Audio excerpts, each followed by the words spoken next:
Hello friends, Shrikrishna পাশানে আবারও একটি mini blog নিয়ে আপনাদের সামনে এসে হাজির হয়ে গেলাম। আর আজকে চলে গিয়েছিলাম মাছের বাজারে। এই দেখুন হরেক রকমের মাছ, ব্যাঙ্গালোরে কি কি মাছ পাওয়া যায় সবই আপনাদের সাথে শেয়ার করছি। এই দোকানটা থেকে ন্যাচারালি আমরা মাছ নিয়ে থাকি, অনেকগুলোই দোকান আছে পরপর, তো আমরা এই দোকানটা থেকেই মাছ নিয়ে থাকি। অনেক দিন আগে থেকে এই দোকানটা থেকেই মাছ নিচ্ছি। কত রকমের মাছ দেখুন।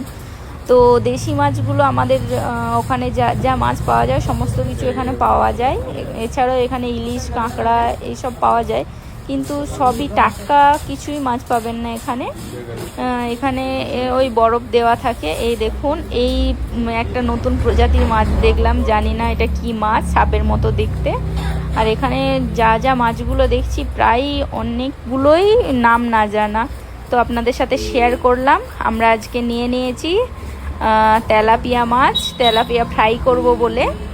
ওটা খেতে জাস্ট ফাটাফাটি লাগে। আপনাদের সাথে রেসিপিটাও শেয়ার করব নেক্সট ভিডিওতে। তো আজকের মতো টাটা।